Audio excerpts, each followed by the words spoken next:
भुट्टा आवडतो का? तर ही कुरकुरीत भुट्ट्याचे वडे नक्की करून बघा. तर चला बनवूया. सगळ्यात आधी इथे मी भुट्टा घेतला आहे, त्यांचे दाणे काढून घेतले आहे आणि मिक्सर पॉटमध्ये मी याला बारीक करणार आहे.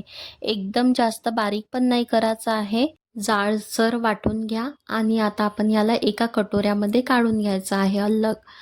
तर लहान्यापासून तर मोठ्यापर्यंत सगळ्यांना आवडणारी वडे आहे हे. वडे करायचे तर खूप मस्त असे बनते. भुट्ट्याचे सीझनच चालू आहे. तर यामध्ये मी तांदळाचं पीठ अर्धा कप टाकलेला आहे. 2 ते 3 मी कांदे चांगले बारीक करून टाकले आहे आणि बारीक बारीक कट करून मी सांबार टाकलेला आहे. आणि गोड लिंब आहे ना, त्याला मी हातानेच तोडून टाकून द्यायचं. यामध्ये आपण आता टाकू 1 चम्मच मीठ आणि लाल मिरची पावडर अर्धा चम्मच हळद. हळद टाकल्यानंतर आपण टाकू थोडासा ओवा आणि ओवा टाकल्यानंतर तीळ टाकू पांढरीवाली आणि तीळ टाकल्यानंतर अद्रक लसणचा पेस्ट टाकलेला आहे मी आणि 1 मिरची बारीक कट करून मी टाकलेली आहे. याला छान मिक्स करून घ्यायचं आणि खूप मस्त असं फेटून टाकायचं. यामध्ये पाण्याची पण गरज नाही. बिना पाण्यानेच खूप छान मिक्स होऊन जातो हा. आणि मी इकडे गरम करायला तेल ठेवलं आहे आणि गोल शेप करून मी यामध्ये एक एक वडे टाकणार आहे. तुम्ही कोणता पण आकार देऊ शकता, जसा कटलेटचा असो किंवा भजेचा असो, कोणता पण आकार देऊ शकता.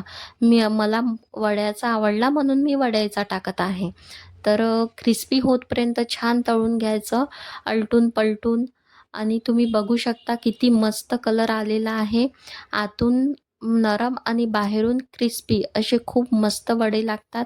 तुम्ही तुम्ही नक्की करून बघाल आणि मला कमेंट करून सांगाल की कसे बनले आहे म्हणून. आता मी इथे दुसरी बॅच टाकत आहे. या गॅसचा पॉवर हाय आणि लो करूनच तळायचे आहे. एकदम हाय याच्यावर तळाल तुम्ही पॉवरवर तर वडे आहे जळून पण जाईल आणि आतून कच्चे राहील. तर तुम्ही बघू शकता एकदम मस्त कुरकुरीत झालेले आहे आणि टमाटर सॉस बरोबर सर्व करा. खूप छान लागतात. एकदम क्रंची झालेले आहेत आणि मी इथे तोडून पण दाखवणार आहे की आतून कसे झाले आहे म्हणून. तुम्ही बघू शकता खूप मस्त झाले आहे. व्हिडिओ आवडला असेल तर लाईक, शेअर अँड सबस्क्राईब नक्की करा आणि मला कमेंट करून नक्की सांगा. तोपर्यंत बाय बाय.